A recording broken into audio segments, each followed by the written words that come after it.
Bom dia, Jesus é o nosso amado Senhor. No Evangelho do irmão Lucas, no capítulo 5, do verso 9 ao 11, diz assim: Pois à vista da pesca que fizeram, a admiração se apoderou dele e de todos os seus companheiros, bem como Tiago e João, filhos de Zebedeu, que eram seus sócios. Disse Jesus a Simão: Não temas, doravante serás pescador de homens. E arrastando eles os barcos sobre a praia, deixando tudo, seguiram. Pai, nós te damos graças essa manhã pela tua palavra maravilhosa, por essa pesca maravilhosa que reflete peixes, mas na realidade, espiritualmente falando, somos nós. E obrigado por o Senhor ter nos capturado, ter nos ganho, ter nos trazido para ti. E hoje está nos ensinando como viver dessa forma. Nós te damos graças por isso, bendito Espírito Santo. Nos alimenta, nos encabeça, interpreta a tua palavra para nós. Guarda-nos em ti, nos livra do mal. O capítulo 5 do irmão Lucas, do seu Evangelho, fala da pesca maravilhosa, fala da cura de um leproso, a partir do verso 12, fala de um paralítico em Cafarnaum, verso 17, e o chamamento do irmão Mateus, né, que é o Levi, a partir do verso 27, né, e a instrução que o Senhor dá, né, com relação a que ele veio para pecadores, não para justos, né, que se consideram justos, melhor dizendo, chamando ao arrependimento. E do verso 33 em diante, a gente vai ver que não houve arrependimento nos fariseus, né, nos escribas, que eles entram com outro tipo de assunto, né, quando ele chama Levi, né, e está comendo e bebendo para resgatá-los. Ele, do verso 31, diz: os sãos é que precisam de médico, e os sãos não precisam de médico, e sim os doentes. Não vim chamar justos, e sim pecadores ao arrependimento. Em virtude de eles terem feito exatamente, né, a pergunta, né, por que comeis e bebeis com os publicanos e pecadores? Como se eles não fossem, né? E Jesus fala de arrependimento. Se você continuar lendo o texto, você vai ver que eles entram no jejum, né? Diz que os discípulos de João, assim como os fariseus jejuam, mas os de Jesus não jejuam, né? Não entenderam nada. Que o Senhor nos livre disso, porque o Senhor veio nos chamar ao arrependimento. Hoje o que a igreja precisa, né? Fica buscando avivamento, fica buscando, todos nós ficamos buscando coisas extraordinárias, mas a primeira coisa para que tudo isso aconteça se chama arrependimento.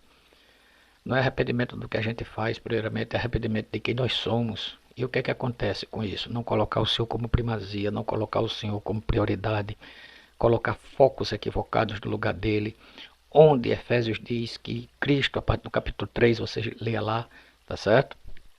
A partir do verso 8, que diz: a mim, o menor de todos os santos, me foi dada a graça de pregar aos gentios o evangelho das insondáveis riquezas de Cristo e manifestar qual seja a dispensação do mistério desde os séculos oculto em Deus, que criou todas as coisas, que é Cristo, né? Para que pela igreja, o mistério oculto em Deus, que é Cristo, para que pela igreja, multiforme sabedoria de Deus, se torne conhecida agora dos principados e potestades nos lugares celestiais, segundo o eterno propósito que estabeleceu em Cristo Jesus, nosso Senhor, pelo qual temos ousadia e acesso com confiança mediante a fé, tá vendo aí? Nele. Então, meus irmãos, amados e amadas, os focos equivocados que fica do lugar do Senhor, né? A igreja nunca foi o propósito do Senhor eterno, família nunca foi o propósito do Senhor eterno, trabalho nunca foi o princípio do eterno, coisas que a gente coloca no centro nunca foi o eterno propósito de Deus. O eterno propósito de Deus é o seu filho, né? É o seu filho. Está aqui o verso 11: segundo o seu eterno propósito que estabeleceu em Cristo Jesus, nosso Senhor. Se você for aqui para 1:10 de Efésios, convergir nele todas as coisas. Se você for para o verso 23, no caso, convergir nele todas as coisas, 1:10, encher todas as coisas de Cristo. 4:10, elevou-se ao céu, foi ao céu para preencher todas as coisas. Então, quando colocamos os focos equivocados a partir da nossa própria pessoa, família, trabalho, seja lá o que for, tá certo? Nós tiramos Cristo do centro e aí o desvio é grande. Obviamente que isso é um assunto delicado quando fala que família não é o propósito eterno de Deus, e não é. Só você ler Efésios com muito cuidado e Colossenses, né? Para não dizer toda a Bíblia. O eterno propósito de Deus é seu Filho, para que ele seja conformado em nós. Gálatas 4,19. Meus filhinhos, porque de novo sofro dores de parto até Cristo ser formado em vós. É o eterno propósito de Deus, Romanos 8, para que ele seja o primogênito entre muitos irmãos, conformar o Filho dele em nós, para que ele seja o primogênito, percebe? Então, o que são os focos equivocados? Quais são os focos equivocados? Quando coloca as coisas do Senhor para que Cristo seja formado em nós, tá certo? E o propósito eterno de Deus seja cumprido em nós, aí sim Ele nos deu o seu corpo, que faz parte do propósito eterno. Família faz parte do propósito eterno. Trabalho faz parte do propósito eterno. Quando a gente esquece isso, vai dar problema. Nós vamos nos desviar porque colocamos obra, colocamos ministério, colocamos igreja, colocamos família. Minha igreja, né?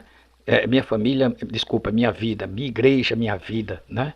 Como é que tem essa visão da igreja se não tem a visão do Cristo glorificado, né? As glórias do Senhor. Contemplando a sua majestade, contemplando o seu viver humano, contemplando sua encarnação, contemplando sua morte, contemplando sua ascensão, sua volta como Espírito que dá vida. Então, muito cuidado com os focos equivocados, que são as coisas no Senhor no lugar de Cristo. Então, voltando para Lucas 5, ele diz que aconteceu que ao apertar as multidões para ouvir a palavra do Senhor, porque a palavra vem pelo ouvir, e ouvir a palavra do Senhor. O Senhor pede um barco a Pedro, entra no barco e começa a dar instruções, começa a pregar a palavra, porque não só de pão vive o homem.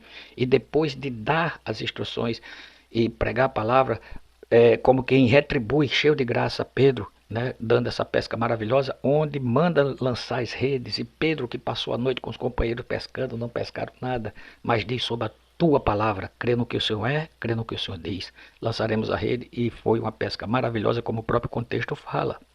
E todo contato com o Senhor vai produzir algo maravilhoso, né? Você vai ver, verso 8, vendo isto, Simão Pedro prostrou-se aos pés de Jesus, dizendo, Senhor, retira-te de mim, porque sou pecador.